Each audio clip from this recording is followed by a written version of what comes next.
Are you looking for a fun way to win up to 25 times your money this football and basketball season?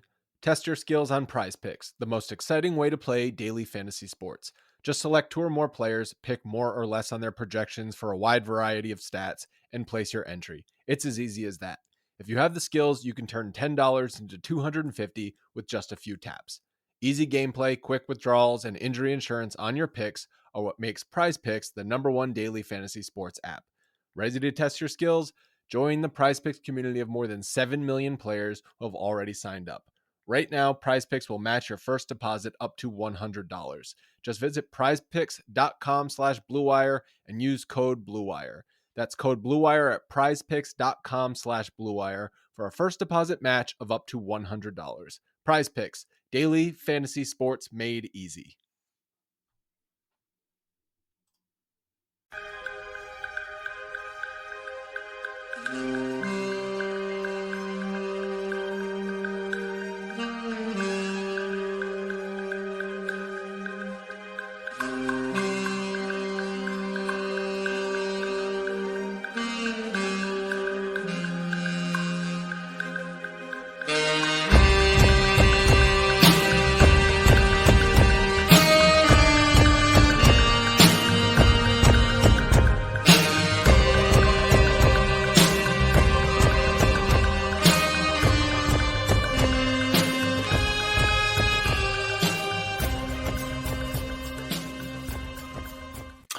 Hello, friends. Welcome to Pod Mavericks After Dark. This is Kirk Henderson and Josh Bowe joining you on a Wednesday night. It's about 10:15, several hours after the Dallas Mavericks' third Summer League game. Josh, how are you? I'm doing pretty good. I always appreciate that you were willing to put up with my late night availability. 4:30 game is not not convenient at all. No. For the working man. It's really funny you bring that up. I don't even think I've had a chance to tell you this. So I had lunch with our old boss, Rebecca Gennaro. Her husband, John, is a podcast producer over at Yahoo. And he and I were kind of talking about this sort of stuff. And I'd mentioned how, it's just like in the off season, we record late, feels weird. But it's like what it really is an extension of our regular season when these things happen late at night. By default, like we'd be ending a game right now. It's just fine. And speaking of games, the Dallas Mavericks won a rock fight of a summer league game in overtime, 98-96. I had it on. I was watching as closely as one can watch a 4:30 game while things are still going on in the household. I have a lot of things I think we could talk about, and I don't want to overanalyze this one. Does that make sense? Yeah, that makes sense because there's definitely some takes you can make if you wanted to make them, but with Summer League, you have to be very cautious. Very cautious. Yeah. I mean, so a win is good. The fact of the matter is the Mavericks really kind of dominated most of this game, which was a good thing. Right until they let the Warriors all the way back in it. And then Jaden Hardy played just a really atrocious, 5 minutes of basketball. Yeah. Not really any other way around it. And it happens. I think we should I want to talk about the Hardy of it all because I think today was a really interesting reminder, but I want to follow up on that later because obviously they did win. The win was important. During the early part of the game, you and I were kind of talking about how Dallas Mavericks draft pick Dereck Lively II was just not doing it for us. And this is like first half. He ended up playing 30 minutes, 11 points, 10 rebounds, 2 blocks. But I will say it's like one of my friends, Sam Esfandiari, who writes about the Golden State Warrior and covers them for the Light Years podcast, texted me mid-game, and he's like, what is it like to have a center who knows specifically what his role is supposed to be? And I've been thinking about that because I have not been particularly high or low on Lively. And I think the second part is way more important than the first part because being a big man is hard. You and I both know that. We are former big men. No one gives a shit what a big man thinks because big men tend to be either prima donnas or, just like very workmanlike. And I've been thinking about this in the several hours since the game, and like what Lively has brought to this team over the course of Summer League gives me confidence that he will actually play a pretty good amount for the Dallas Mavericks. Now, whether he's effective or not is a different story, but he brings a lot of the right attitude. He tries to do the things he's supposed to do. And I think that's a value compared to some of the bigs we've seen, the JaVale McGee of it all, the stat hunting, block chasing bullshit. Like there's, or Dwight Powell who tries his ass off, but just doesn't possess the physical abilities to like deny anyone at the rim. I like Lively's play, and I don't know what it means for the NBA season past that. I see what the Mavericks see long term is kind of where I am. Yeah, that makes sense. And I think expounding on what we were talking about earlier, I think there's like two things. One, just going off what you talked about, what Sam texted you. I think that's like really important, and it was like one of the things that jumped out to me.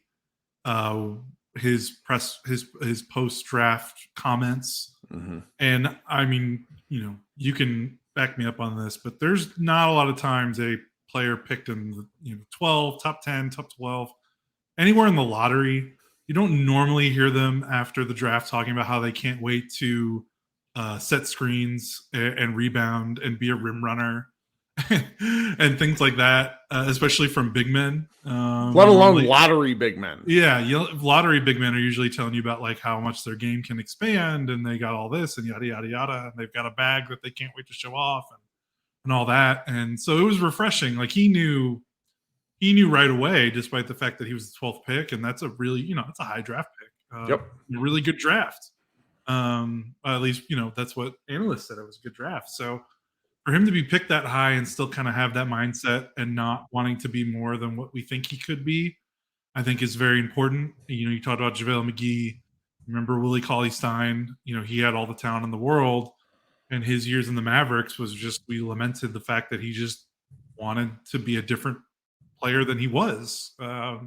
He wanted to be a flashy player, and he didn't do the dirty work as well. And so to have a draft pick that kind of already understands that, hey, if I'm going to succeed in the league, I'm going to have to do X, Y, and Z, and it's not necessarily going to be the stuff that gets me onto an all-star team or an all-NBA team maybe necessarily, but that's refreshing. So that part of it is fun. And then I've got sorry, you were about to go. Well, say something. So, and let that turn the light on in my room here. The fact of the matter is, in a summer league game, there's opportunities for guys to go off script. See Jaden Hardy. I've seen one time where I really thought Lively kind of lost his mind. He took a corner three in the second game. That's it. There's times where I wish he would have been a little more aggressive, or I wish he would have, I felt like a lot of times in the first three quarters against the Pistons, which was the previous game, he was sort of a rim escort in the Dwight Powell fashion. But he was imposing against the Warriors.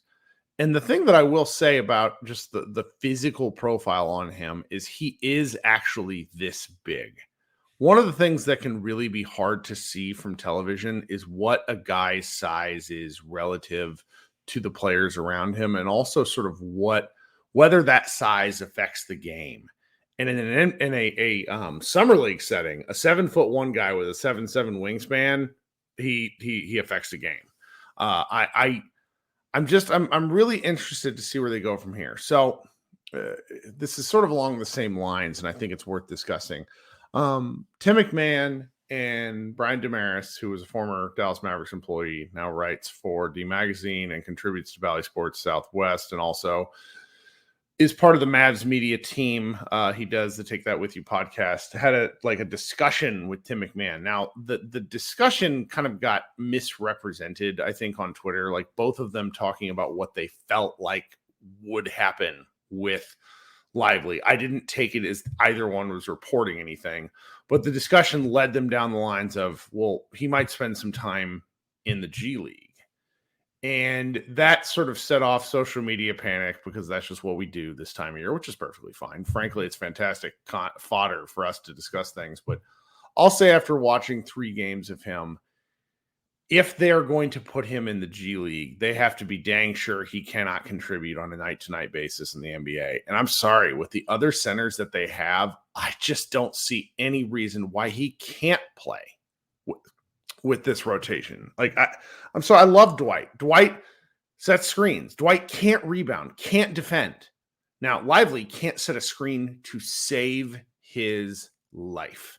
Like, the screen setting element of this, and there's a lot of people, frankly, who have never had to play high-level basketball. Screen setting is an art. Rolling is an art. It is a ball handler and screen setter like simpatico, where you need to work together to figure out how to get the best out of a given situation. A lot of NBA guards don't know how to use screens, and that I've seen on repeat, which is how guys get offensive fouls. But this poor guy, some of the things he does on screens are so like, it's like insta offensive fouls. That's about the only thing that I think he's going to have an immediate short-term struggle with. I don't want to say excited, because how can you be excited about like some of the, like, just like doing the basics, but I'm pleased with what I've seen. And I think that giving the right coaching and frankly playing with a lot better players, what might happen?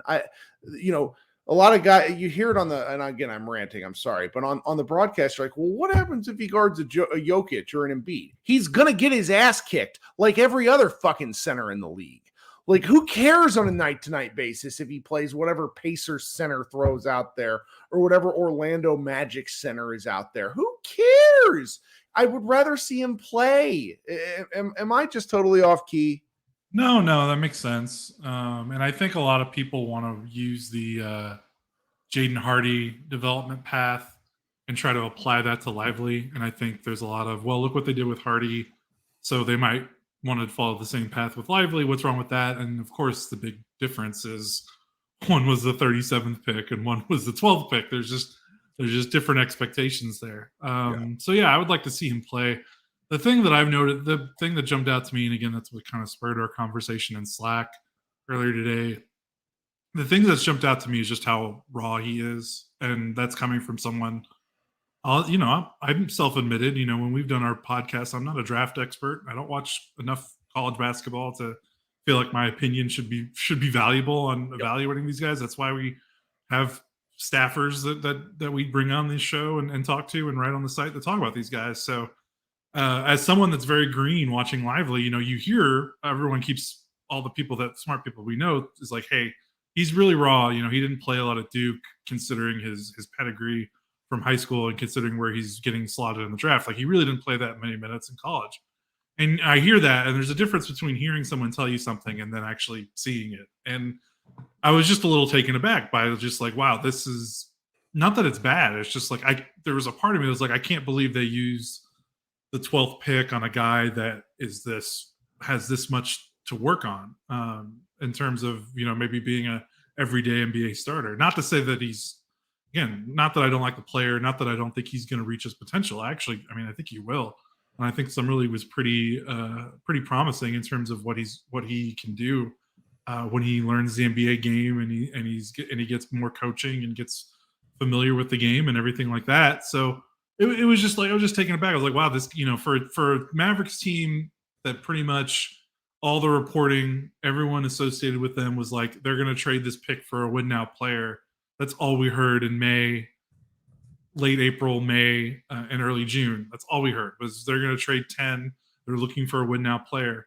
And the fact that they took 10 and they took a player that might be in the top, out of the top 15 picks, he might need the most development work. Oh, he does. I think that's fair. And that's not, again, that's nothing against him. He only played like 19 to 20 minutes a game in college. It's just really hard to be able to go from that to the NBA. That's really tough. So again, I was just taken aback by some of the things that, the rawness of it. But again, I feel like as soon as I made that comment, he had a monster block. He had like 2 more blocks. Oh, it's very good you didn't tweet that. No. I don't tweet anything anymore like that. I have retired from those type of tweets. Like, I won't. I know. I live vicariously through you, but there's no way in hell I was going to tweet something like that because everyone would have just poured shit down my throat. But again, and then, he had a really great game, and that just shows the talent. The thing that I really like, and now I'm kind of rambling, is I think he's a lot more mature offensively than I expected. Walk me through the why, because you're exponentially better at explaining this sort of stuff than I am. Yeah, well, and like when you see Raw, like when people talk about when they're like, "Hey, he's really raw and he needs more time," I assumed he was following the path that a lot of bigs do, like you said, like McGee and Willie Cauley-Stein, chasing blocks, not being in a position to rebound because they want to go for the big block, not being able to move their feet, not being able to handle switches. Because again, that's not something that guys see in college a lot with the way these college offenses are run, and they can play zone like. In college, you can just, you can play a little bit more zone, and coaches like to run more zone in college. So I was expecting him to just be a little rough around the edges in terms of picking up the speed of, again, it's summer league. It's not the real NBA, but in an NBA, I never feel like he's woefully out of place though. Right. Yeah. It never felt like he got a lot of bad beats, and you usually see bad beats from rookies, no matter how talented they are. Like the way he handled Chet. Like that was really impressive. Like his first summer league game, Chet has been killing it in the summer league, and I think his only bad game in summer league has been against the Mavericks and against Lively. It was really because he actually had a pretty good game against the Mavericks. The only thing he did, the plus minus when Lively was on the floor, was drastically different. It was just drastically different. Right, and obviously Chet hasn't played an NBA minute yet either, but still, like he's a much more highly valued prospect than Lively was, and he's already got a year at least of being with an NBA organization. So that would impress me, and like his ability to wall off the rim impressed. Like he doesn't bite on things as much as I thought he would. And that's an impressive skill. Who's the other big man that the Mavericks have on the summer league roster? Silva, who didn't play a minute today. Silva, who's like 6'8", bites on every fucking thing. And that's why he stopped playing, because he's just kind of he can't play defense. And like it's an interesting comparison point, because Silva's kind of having to do more because he's smaller. But the staying on your feet and not getting worked, it's one of those things to where, and I don't want to disrespect the audience. I don't want to disrespect anybody, because it's like I always talk about how basketball is an easy, approachable game. It's one of those things that if you don't know what we're talking about, you're just not going to see it. And maybe you'll see it next game if you haven't seen it yet. But it's the sort of thing where it's like a guy not jumping. And McGee is a great example of a guy who just flies past dudes. Yeah. It matters over a 48-minute game, over an 82-game season. It's just important. And it's a little thing that gets me. And like here, maybe it's just like happy talk from me, but I never do happy talk. Like I shit on everything. It's kind of my MO. And I find myself being like, oh, okay. Huh. Like there's something there.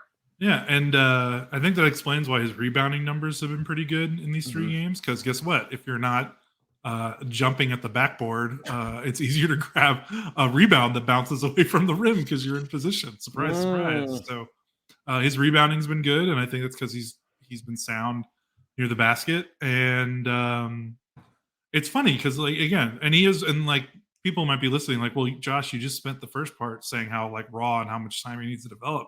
And for me, it's like it's more the other stuff like screen setting, offensive positioning, some of that kind of stuff that I think he needs more work on. Defensively, he might be able to contribute a little bit, like maybe not be a super huge plus minus guy, but I think he can give them something at least until he uses up all 6 of his fouls. Which his fouls have been pretty good in summer league too, right? I agree. Okay. I think he's been okay. We're driven by the search for better, but when it comes to hiring, the best way to search for a candidate isn't to search at all. Don't search, match with Indeed. If you need to hire, you need Indeed. Indeed is your matching and hiring platform with over 350 million global monthly visitors, according to Indeed data, and a matching engine that helps you find quality candidates fast. Ditch the busy work. Use Indeed for scheduling, screening, and messaging so you can connect with candidates faster. And Indeed doesn't just help you hire faster. 93% of employers agree Indeed delivers the highest quality matches compared to other job sites, according to a recent Indeed survey. One of the things I love about Indeed is it makes hiring all in one place so easy and streamlined so I can spend more time on the rest of my business.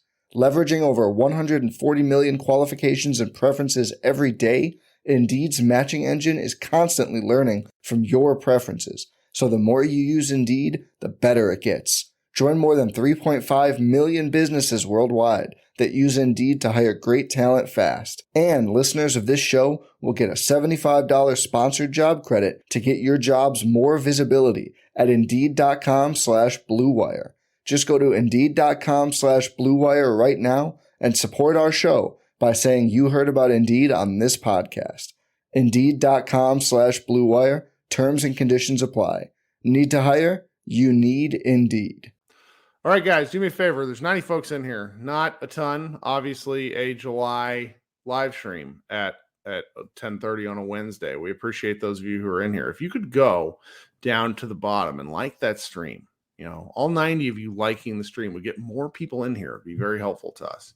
And if you could also consider going ahead and subscribing to the Pod Maverick show, be it on your YouTube application or through your podcast app if you're listening online. Today we passed 1,500 YouTube subscribers, which is, I know nothing compared to some of our peers in the space that have been doing this longer, but I'm very pleased by it and I'm appreciative, and I know Josh is as well, as of all of your support.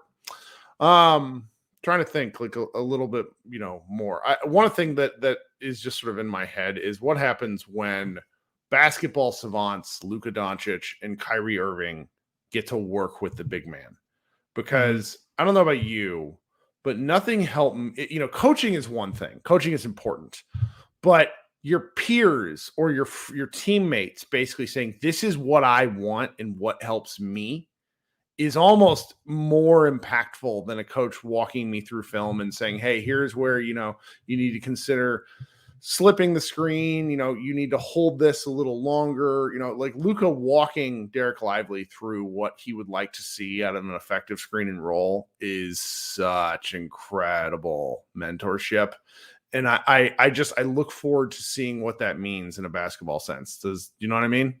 Yeah, for sure. And you just talked about a lot of NBA guards don't know how to use a screen. Kyrie and Luka definitely know how to use screens. So that'll be one way for him to improve his screen setting, is just playing with guards that definitely know how to use one. And then again, that's another thing that we want to see him play, is because you talked about it, how it's kind of like a symbiotic. The pick and roll is like a symbiotic relationship with the guard and big. You don't get that experience unless you play. And what better person to play with than Luka or Kyrie? So he kind of needs, not necessarily needs to start, but if his only minutes are coming with Dante Exum and Seth Curry, no disrespect to those guys, but I feel like you're leaving little bit on the table. Yeah, it's just different. I feel like maybe you're leaving a little bit on the table in terms of maximizing Lively's potential. Well, and just kind of while we're on the subject, there's a significant number of the online potential of the online fan base that does not understand the Dwight Powell of it all. The Dwight Powell ability to know when to screen, slip, roll, all that sort of thing is why he got his third contract with the Mavericks. It's why, it just matters. He's good at it. He can figure out what his teammates want and need from body language, from reading the rest of the play. It's not just a point guard who's surveying the floor. Everybody else is expected to kind of have an idea of what's going on too. And it's, having smart players on the floor is a value. And Lively, we had Nathan in the chat says Lively always has his hands up. And I feel like I'm being really effusive, but it's just, man, I watched Eric Dampier in my life. That man couldn't catch a Nerf, like a Nerf football thrown at him. He tried so hard. He just couldn't do it. Lively has remarkable hands, really, really good hands. Some of the Mavericks, and we're gonna dunk on Jaden Hardy at the end of this, because I've kind of had my fill of the Jaden Hardy experience in the summer league. He throws terrible passes, and Hardy has made him look great catching passes. Look, guys, Josh is 6'7", 6'8". I'm 6'3". If you're a big guy rolling down the lane, you have your big ass hands up in the air, and someone throws you a pass at your dick, it's annoying. Okay, there's a big, just move, and that's what happens to these guys a lot of times, is you're throwing garbage bounce passes to a 7'1" guy's mid thigh, and if he actually catches the ball, which Lively has done on repeat, I find myself cheering. Okay, it's underappreciated, it's undervalued. It's one of those things I wish more people understood why it matters. It's why Luka is so good at ball placement. Kyrie too. I'm really excited about what these guys can do with him. No, for sure. Talk to me about OMax, because this is the first time you and I have potted since we've seen them play. My first takeaway from OMax is that he is an enormous man. Yes. Did that showed up in real life? Because that's my first impression too, watching him on TV. I see all these weird comps that are like, well, he's kind of like Dorian. Sorry, I've seen Dorian. Dorian is lanky. Dorian is kind of like a panther. This guy is like a brick wall. He is a big, strong man who I look forward to seeing like what sort of muscle he can put on, because he's already enormous. Yeah, that's the thing, because, having not really seen him play, you just have to look at the measurables, and the measurables between him and Dorian on paper are pretty similar in terms of height and weight. Prosper beats him on wingspan though.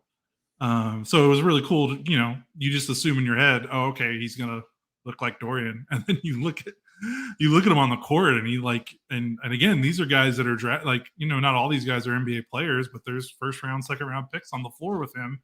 And he's like dwarfing some of these guys on the perimeter, which was really exciting. And I think the thing that our man Logan Thompson, when I had him on before pre-draft, he talked about Prosper. He said like his favorite game he watched of him was when he played against UConn, and they put him on Jordan Hawkins, who I think got drafted 14th to New Orleans, who's kind of like a movement shooter coming off screens and stuff. And they put Prosper on him, and he just chased him around screens and stuff. And like, you don't normally put your 6'8" wing defender on a guy to fight through screens and things like that, because you want maybe a more smaller, nimbler perimeter player that can keep up with him. And Logan was like, I couldn't believe like how attached to him he was. It was one of Hawkins' worst games at UConn playing against Prosper. And seeing that in summer, like obviously he's not guarding anyone at that level yet, but he is like glue on some of his assignments. Like when he is chasing, like he avoids the screener really well, which is like not common for guys his size. And that really impressed me. I mean, and that combined with the fact that like, it's hard to put into words, but his talent jumps out in a way that it just didn't with Reggie or Dorian. And that's no disrespect to those players, but Prosper's just, his baseline talent level just leapt off the screen to me in terms of his athleticism, his size, the little ball handling he did show. He looked okay. His ability to score for what is supposed to be a defensive-minded player, like that just jumped off to me in a way that some of the wings we've seen in Dallas the last couple of years just didn't. And it makes sense. Like, hey, he's a first-round pick. Like Dorian, no disrespect again, he was a 4-year college player, undrafted free agent. There's a difference between being an undrafted free agent and a first-round pick in terms of pedigree and talent, and I just see that with Prosper. Like, it just makes sense watching him. Go like, okay, that I see it. I see why everyone loved him. I see why the Mavericks had maybe like, when Nico talked about like, hey, we had Prosper close to where we picked Lively on their board, and that might be mostly BS just to get a good soundbite after the draft to make it sound like you're really smart. But I can kind of believe it watching him on the floor, even though his box score production isn't necessarily as impressive. But just watching him on the floor, it just jumped out at me, the talent he has. So the current blessing, and this will be interesting to see how long this works in an NBA season. I mean, it worked for Dorian Finney-Smith for like 2 years before teams actually picked up. But OMax plays in one speed. Like really, he plays like really fucking hard and as fast as he can possibly go. Like there's not a lot of control right now, particularly on the offensive end.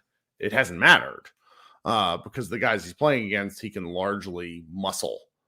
He's not gone against any, particularly interesting with just due to the matchups. It's not like he's gone against another primetime power forward, or not power forward, just like ball handling forward. So I'm going to be interested to see how that kind of pans in the regular season.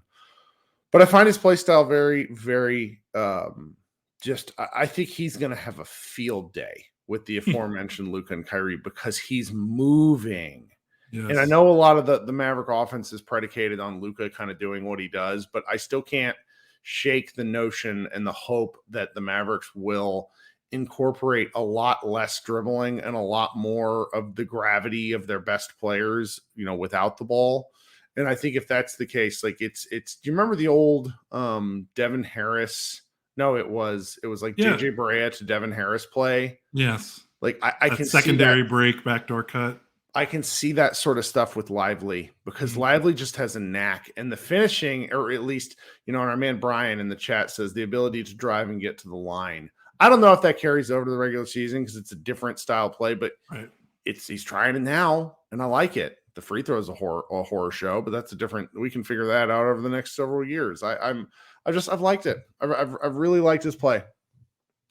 Yeah, I have to. Wait, what are you talking about? He was okay from the free throw line. Oh, he hit one at the heading into the fourth quarter that was off the front of the rim that looked like a near air ball. I missed that one. My son watched it and goes, "Daddy, what was that?" I was like, I don't know, man. Well, hey, he was 8 of 10. That's so. I'll take that. I'll take if one of the two misses are bad, I guess I could live with that. But yeah, and then 10 rebounds is nice. Like dirty secret about Dorian last season. Was he regressed a little bit on rebounding? I think it was last season before he got traded. Sure. That was his worst rebounding season in Dallas since like his second or third season. So they need their threes and fours to board because Reggie wasn't getting boards and Josh Green wasn't getting boards, except for the occasional like offensive rebound, off a missed three. So I like Prosper's ability to grab boards as well. And he's just a breath of fresh air considering what the Mavericks lacked last season. Yeah. Just knowing they have something like that, even if it takes some time, which honestly, I mean, if we had to bet, he probably plays more minutes than Lively next season. If you had to, who's going to play more of the rookies?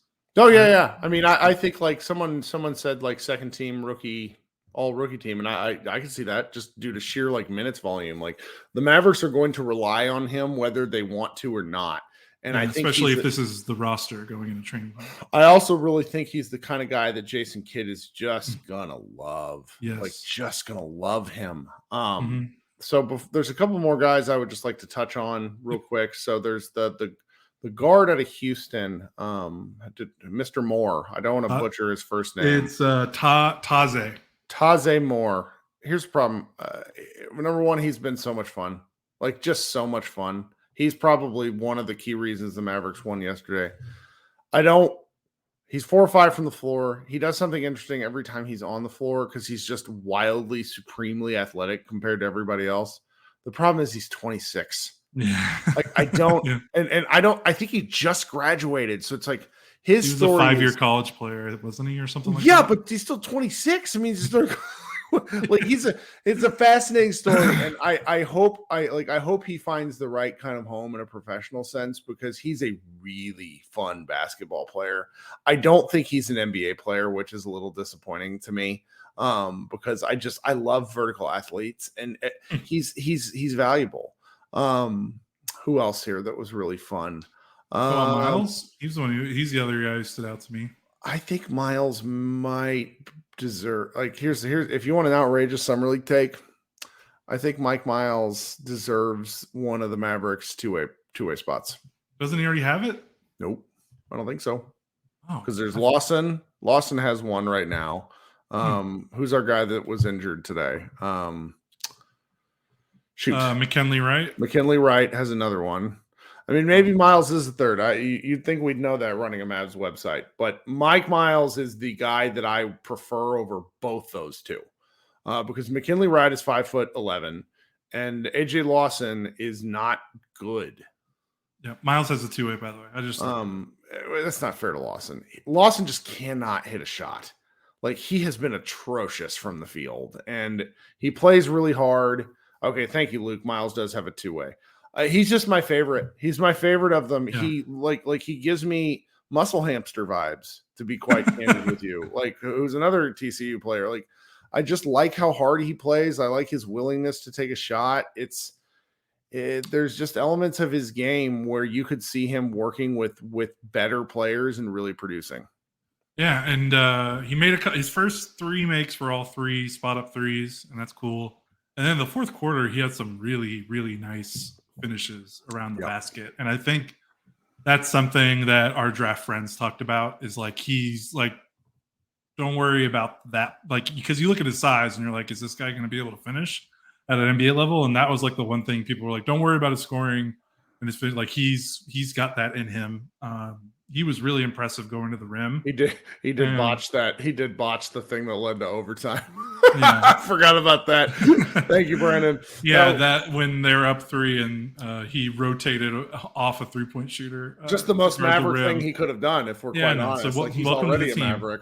Yeah. Only had 1 turnover in 25 minutes. Yeah. Team only had 9 turnovers. That's not a lot for summer league team.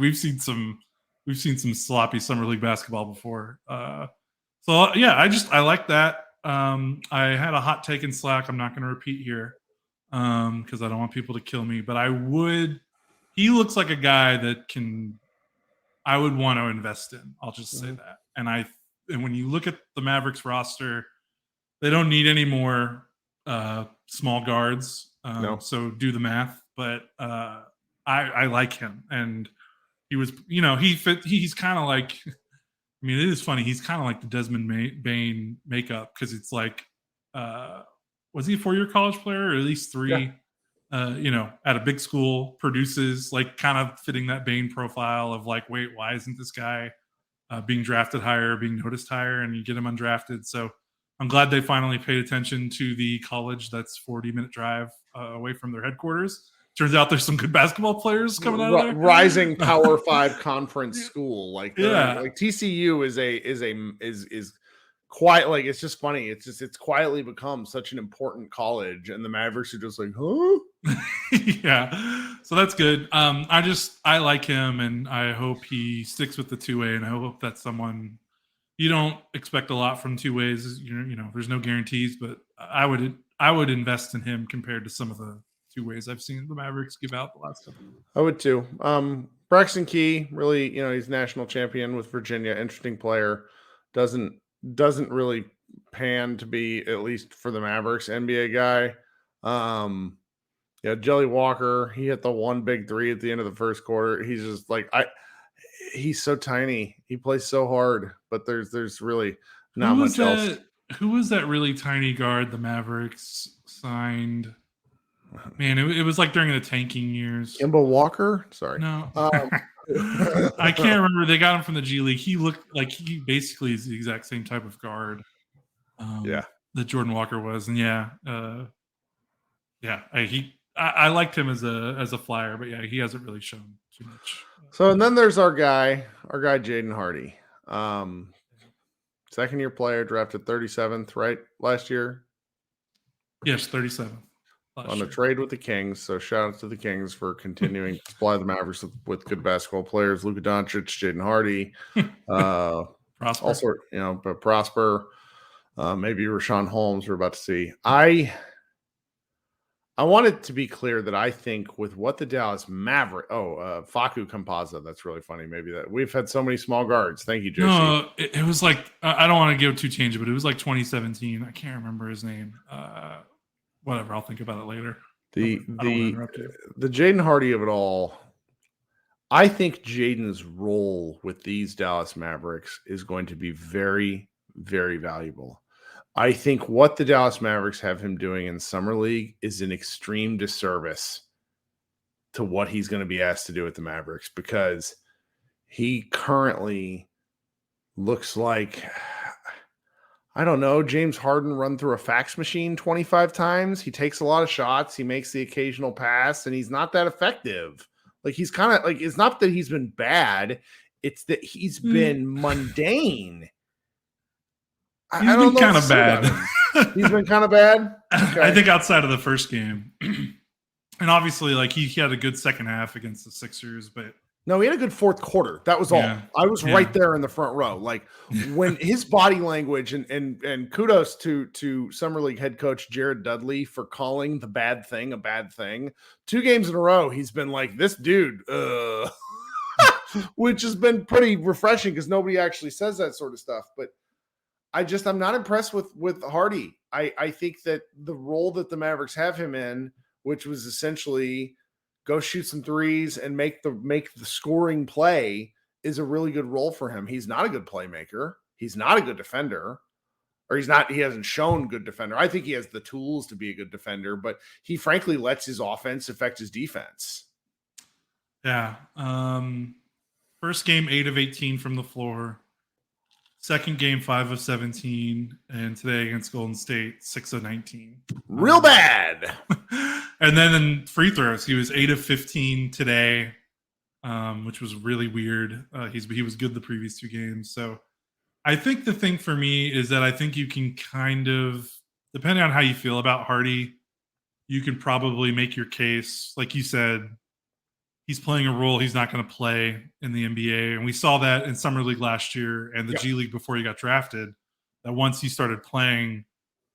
played like an off-ball shooter role, he looked much, much more comfortable. And when he's ever been tasked with being like the lead guard is when he struggled. Save for, I guess, when he did his second G League stint last year. He did pretty good, obviously. So I can see that part of it where it's like these games don't matter because he's not going to be – Mavericks aren't going to be asking to run a ton of pick and rolls. He's going to be playing off ball next to one of Luka or Kyrie, and that's fine because, he is a good shooter. Glass half empty that's fine if that's what he is. Like that's totally worth the 37th pick in a draft. Yeah. Like if he doesn't get any better than I'm an off-ball shooter scorer. But we do, I think these summer league games, like what's the thing about summer league is don't take too much from it. But like the one thing is second year guys, if they're not standing out, that can be, I want to emphasize can be, not will be, can be a red flag. I would, and the reason I don't think it's a red flag is because this isn't the role he's going to play. I sort of find it like a net. Oh, sorry, go ahead. Oh no, I was just going to say my to finish my thought was the glass half empty version of that. Like, okay, this isn't going to be his role in the NBA. There are definitely a contingent of the fan base that thinks his role in the NBA could be greater than that 6-man or off-ball shooting scoring guard. And I will say if the hope is for Jaden Hardy to eventually be a starting level like lead guard in the NBA at some point in his career, it is concerning. I'm not saying like, again, nothing against him necessarily. Like I'm not out on Jaden Hardy, but you have to admit it is concerning that he cannot create separation against summer league talent. And that's he couldn't in the NBA. He couldn't in the NBA. Yeah. And the thing that I found, I don't want to say it's like heartening, but like there have been all sorts of the Mavericks aren't considering trading Jaden Hardy or Josh Green. That was never on the table. Folks, put them on the table. They're guys. They're not bad. They're not good. They're guys. They're rotation-ish NBA players that benefit from playing with one of the best players in the NBA. This isn't rocket science. Also, here's the real thing. Just kind of like after the Mavericks traded for Kyrie Irving, when Jaden Hardy played his best, the Mavericks sucked ass. Those two things are like, you might not want to say correlation causation. I think that's fair. I don't want to like assign that to him, but I'm just saying like maybe in terms of how we think about these players, there's not a ton wrong with him getting sort of taken down a rung or two. Yeah. Especially like the hype was really like, Dudley himself was like, this is going to be his big, like this summer league is all about Jaden Hardy. And I think the fan base got really gassed up and I think they were expecting him to kind of put on a show and he didn't. And that's unfortunate for him because maybe that's not fair. But it's a lesson. Right. And it's learn things from it. Yeah. And it like I said, it's just this summer league performance doesn't change anything about how I think he's going to contribute to the team this season. Yeah. But I think it is affecting maybe my long-term projection on the type of player he could grow into.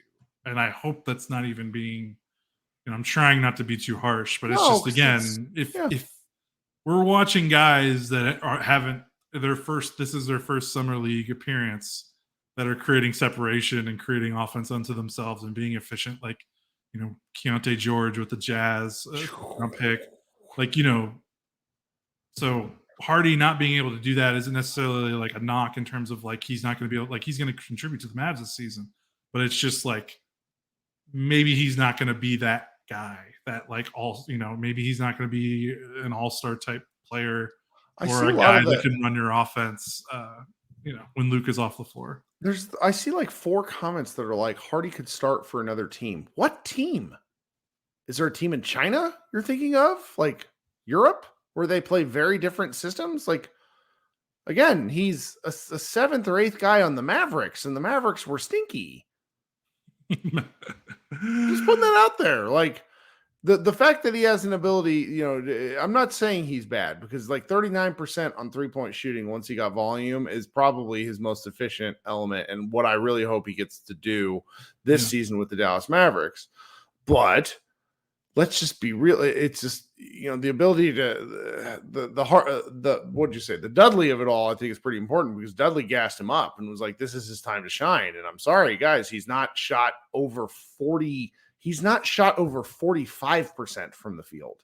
I've not done the math here, but we're inching pretty close to him not shooting over 40% from the field. Like, I can't do that math real quick in my head, but it's not good. It's not good. See a commenter, C-Max, saying, I don't eye a guy's entire career off 3 summer league games. That's exactly. You're I'm fair. not doing that. I'm not trying to do that. I'm just saying I'm tapping the brakes a little bit, and it just concerned me. It's not necessarily. I was ready to slot him into he's not going to be that. Role. Yeah, it's just a thing that I'm going to have to note, thinking about his potential. So, so we'll see. Like, again, he's young. He could turn into he's still malleable enough that he could turn into something. So. Will you do me a favor? So C-Mac also notes Josh Green led the league in 3-point shot before he got hurt, and before Austin Reeves made Josh Green one of his children, and before Jason Kidd put Josh Green on the bench. But will you talk about Josh Green's true shooting percentage and the trend you noticed the other day? Because I laughed out loud at this last night. It's just one of my funniest. Can I filibuster a little bit so I can bring up so I can get his numbers? It's when I watch this sort of stuff, I really wish Josh Green would have played Summer League, because like Josh Green in the summer, I think would have been a whole lot of fun because of Josh's like willingness to pass. There's just all sorts of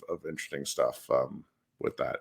But did you find it? Yeah. So rookie season, 49 true shooting percentage. Second season, true shooting. So this is all true shooting percentage, by the way, which is, if you're unaware, incorporates field goals, threes, and free throws to try to give them like equal weighting in terms of their importance. So true shooting percentage rookie season 49, sophomore season, second season 57.8, which is already like, that is great. And then last season 64.5, which is like, if he played, like, that would be a number if someone like started and played every game, would be like near the top of the league in terms of efficiency. Just absolutely hilarious. Yes. And again, so I made the joke, if he follows this trend, he will be at 90% by the time he's 25. Or 110% by the time he's 28. The stonks are going up with him. So yeah. And who knew? No one would have said that after his rookie season. So yeah, we'll see. Do we have a Jelly Walker stand? We do. I like this gentleman. He's saying talking about, I've had no issue with Jelly Walker. He injected them with some real energy in game 2. Him and Moore were primarily why the Mavericks got back on track, but it's tough. Like being a small guy in the league, you have to be exceptional at a number of different things, and maybe he'll get a chance in the 4th game. I would honestly, at this point, I would rather see the Mavericks play some of these guys we haven't seen as much in comparison to, say, like a Jaden Hardy, just to see what we got. I'll say this: Jelly Walker definitely has more juice than McKinley Wright. And I like Wright, but it's just he's like Wright. A floor general, and he like shoots little floaters. He can't shoot from distance. He Wright is a player. Bad turnovers. Wright is a player that was born in the wrong era. He has like late 90s, early 2000s NBA point guard written all over him. Like, well, oh, God. Well, but that's what makes summer league so interesting is like you see these guys that are so freaking unbelievable at basketball, like top 1,000 players on planet Earth, like type stuff. Only there's 450 NBA slots, and what are you going to do? It's just the dividing line between some of this stuff is so minuscule, and certain guys get shots at the right time. Like there's a guy, Sharif Cooper, who I've watched for several summer leagues. He's like the ideal summer league guard. He just can't make it in the NBA because he can't really shoot. It's just the tiniest things make the biggest difference. Yeah, for sure. I don't know. I've liked watching these summer league Mavericks. They've got some pretty good players. It's talking about these different two ways. I'm going to be curious to see what the Mavericks actually do. See if they manage to keep any of them for for their G League team, or if they're able to pick them up on two-way plans. I mean, I don't really have firm takes on who I would love in the two-way spots, because I think if you like start worrying about the two-way spots, then your team's already garbage. Those are your dart throw, developmental dart throws, right? So to speak. Right. So you don't necessarily want those guys playing a lot. I feel like we can. I don't want to. Is there anything else you wanted to? Because I like arguing with our commenters. They're the best. I wanted. This is your first podcast since you're back from Vegas. I know you did one pod while you're out there. I know hotel internet is not the best. So I just want to ask you, like, how was the trip? Any anecdotes that you feel are appropriate to share? It's 50 minutes in. Nobody's going to listen to this, so I'll share this story. Okay. Heading out of the third game in the small gym. It's like incredibly crowded, and like getting in and out can take upwards of like 15 to 20 minutes. I see Tim Cato wandering out onto the floor. Tim Cato, shave your mustache, friend. I walk out on the floor with him, and then I'm like, you know what? I'm just going to cut across the floor. And so as I cut out across the floor and I'm trying to get through, I spot Chuck Cooperstein, shake his hand. Coming up right behind me, Mark Cuban. Now, as we're trying to get out of the gym, it's like influx, outflux, to like a double door of humans. The staff basically tries to redirect Cuban to the elevator, which requires him crossing a bunch of people, which means them stopping a bunch of people. He doesn't hear them and barrels into me from behind and nearly tackles me. And strong, but lifts, like grabs me around the waist and pulls me from falling flat on my face with like my computer and all this stuff. Cause like he hit me like from behind. Like it wasn't on purpose. It's just like, there's so many people. And it just tickled me to pieces. Cause I didn't know who hit me. And I was like, oh, hi, Mark. Did he recognize you? No, he didn't even know he hit me from behind. That would have been much funnier if he did. Yeah. But there was, seeing lots of interesting people.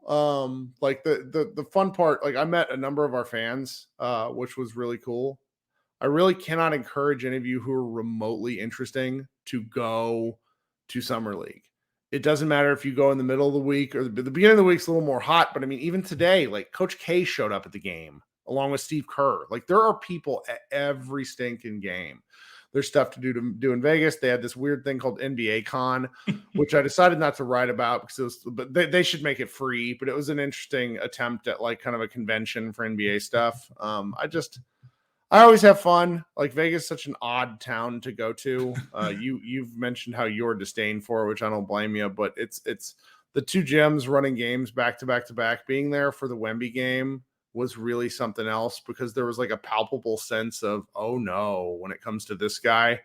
That said, I think people are really drastically misunderstanding what he brings to the court. Like his man kept running to the corner and he would just kind of stand at like the short corner, maybe a few steps up from it. And it was like Champ Bailey with the Broncos. Nobody came to that side of the floor. It just didn't matter. Scoot Henderson and him and Amen Thompson, who is a guy I loved all year. Those two are men. The NBA is just a wash in real talent. I couldn't be more excited to watch the league this year. Yeah, and your boy Anthony Black, Coppell's really good. Looked really fun. Did you get to watch him? Because I know he's your boy. I did, and he was pretty amazing in summer league. Like he's just his body type is so interesting in person. His hair is so big; it sometimes makes him look like a bigger person. I will say the one really interesting thing that I saw in person. I've never seen Kyrie Irving up close, and I outweigh him by like 45 pounds. I mean, I'm 6'3", 200, if not more. I know I'm about 6'3", 240. He is my height, but he is so slender and muscular. When you consider his size compared to what he does on the floor, it actually makes his play that much more impressive.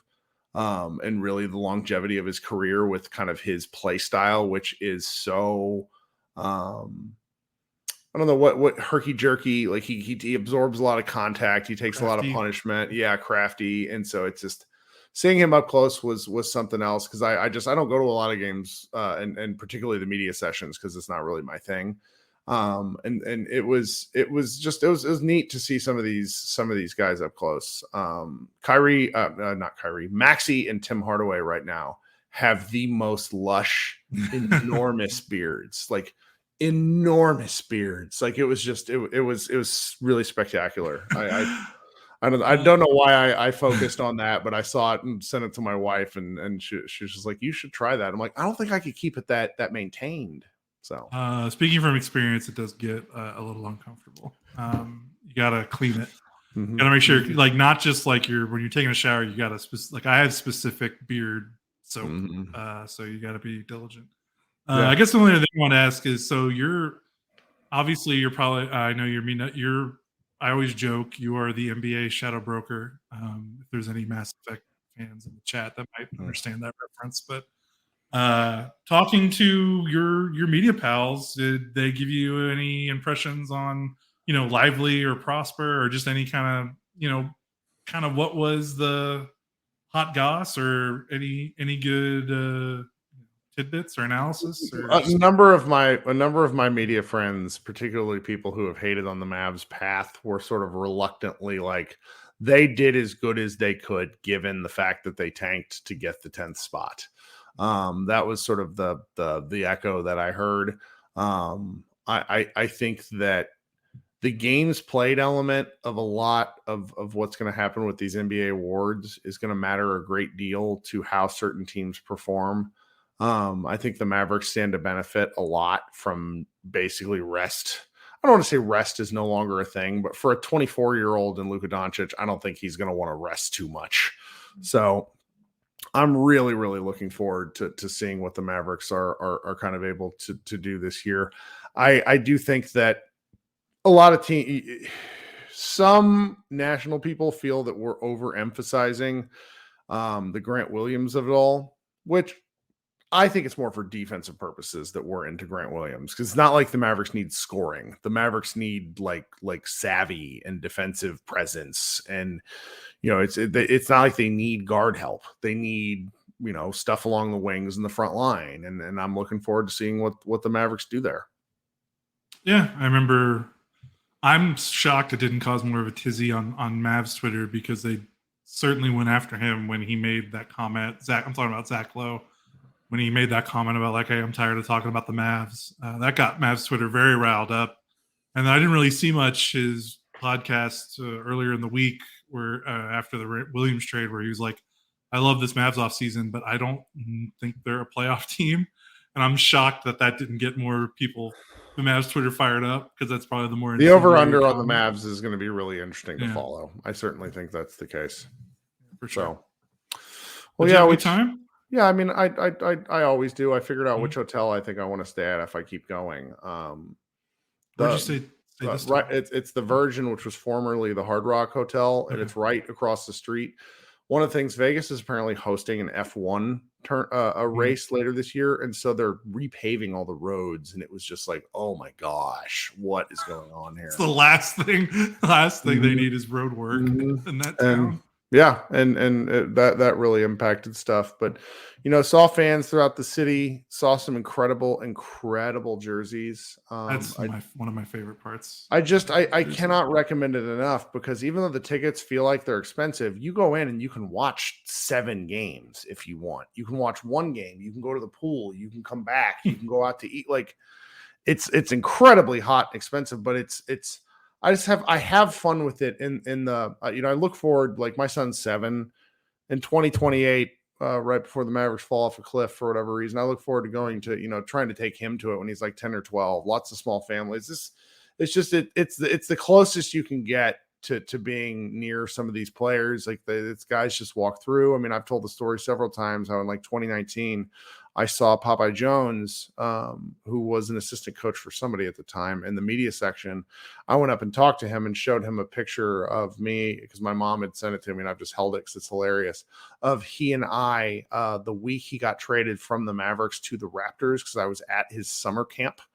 And it was during a commercial, and he lets out this belly laugh of like, oh my God, because it was just such a random ass thing. And, you can, it's all these guys are approachable and kind. The NBA is great. It's also just, it's a great place to just get a feel for what new referees are coming and what kind of players might be good. I'm going to be pleased, if Wembanyama turns into like a Hall of Famer, I'll be able to say I was at one of his first NBA games. I think that's cool. That is pretty cool. That's very cool. Well, we're an hour in. I think we'll probably record after the Friday game. If make no promises though, because guys, like we're hitting our own off season fast, and we're all kind of like, we need a little bit of a break before we rev back up in September and October. Lots of Mav stuff's going on. I'll figure out some stuff during content, but if we don't record, don't hold it against us. Please hit that subscribe button. I'll try to start planning out some shows. I have some interesting ideas of things that are not off season related, that are more long-term Mavs fan stuff. But guys, thanks so much for hanging out with us on a Wednesday night. Everybody be good. We will talk with you guys soon, and go Mavs. Thanks, man.